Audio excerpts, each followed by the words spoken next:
আসসালামু আলাইকুম। কেমন আছেন সবাই? আশা করি সবাই ভালো আছেন। বরাবর মতো চলে আসলাম আমাদের জনপ্রিয় অনুষ্ঠানে আমাদের গল্পে। আমি নন্দিনী শুভ্রা, আমার সাথে আছে রথি দেব। রথি, কেমন আছো? আমি ভালো আছি, তুমি কেমন আছো? ভালো। আচ্ছা, তোমার পরিচয়টা তোমার থেকেই জেনে নিব। আমি Rathi Debnath, Uttara high school and কলেজের একাদশ শ্রেণীর ছাত্রী। বর্তমানে ছায়ানটের সঙ্গীত চর্চা করছি, দ্বিতীয় বর্ষের ছাত্রী। তোমার গানের শুরুটা কিভাবে হয়েছিল? আমার গানের সূচনা হয় আমার মাসির মাধ্যমে। আমার বাবা গান করতো, সে তার কলেজ লাইফে, ভার্সিটি লাইফে গান শিখতো। তো তার থেকে মূলত গানের ধাঁচটা পাওয়া। অ্যান্ড আমার মাসি ধর্মীয় গান করতো, তো যখন করতো আমাকে সাথে সাথে নিয়ে রাখতো। সেখান থেকে আমার গানটা নিজের মধ্যে আয়ত্ত করা, এই তো। তোমার পছন্দের একটি গান শুনবো। আমার সোনার ময়না পাখি কোন দেশেতে গেলা ওইরা রে দিয়া মোরে ফাঁকি রে আমার সোনার ময়না পাখি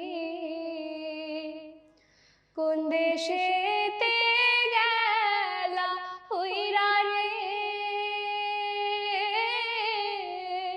দিয়া মোরে ফাঁকি রে আমার সোনার ময়না পাখি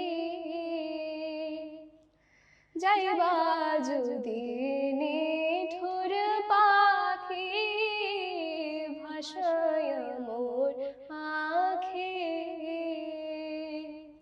যাইবা যদি নিঠুর পাখি ভাষায় মোর আখি এ জীবন যাবার কালে রে একবার যেন দেখি রে আমার সোনার ময়না পাখি সোনার ময়না পাখি। ধন্যবাদ। অসংখ্য ধন্যবাদ খুব সুন্দর একটি গান শোনানোর জন্য। তোমার গানের চর্চাটা শুরু হয়েছিল কিভাবে? আমি ছোটবেলায় গান চর্চা করতাম। চর্চাটা তো শুরু হয় মাসির হাত ধরেই, এরপরে গুরুজির মাধ্যমে। দেন তারপরে 2 বছর গুরুজির মাধ্যমে গান শেখা হয়। এরপরে কিছুদিন বন্ধ ছিল, আবার নতুন গুরুজির কাছ থেকে গান শেখা হয়েছে। তো আমার প্রথম গুরুজি ছিল মাসি, যার হাত দিয়ে গান শেখা। এরপরে আমার একজন গুরুজি ছিল, তার নাম হচ্ছে মীরা। তো তার কথা উল্লেখ করছি, সে কয়েকদিন আগে ইহকাল গমন করেছেন। তো তার হাত দিয়ে আমার বলা যায় হারমোনি ব্যবহার করে গানের সূচনা। তো সে আমাকে হারমোনি ধরতে শিখিয়েছেন, এই তো। তাকে আমি এখনো অনেক স্মরণ করি, তার প্রতি অনেক শ্রদ্ধা। তোমার গানের বিষয়টা তোমার ফ্যামিলি থেকে কিভাবে নিয়েছিল? আমার ফ্যামিলি থেকে গান গাওয়া বিষয়টা অনেক ভালোভাবে নিচ্ছে, কারণ প্রথমে যেহেতু বলেছি আমার বাবা গান করতো। তো সে হয়তো তার সেই স্বপ্নগুলো পূরণ করতে পারেনি, তার সেই স্বপ্নগুলো সে আমার মাধ্যমে দেখছে।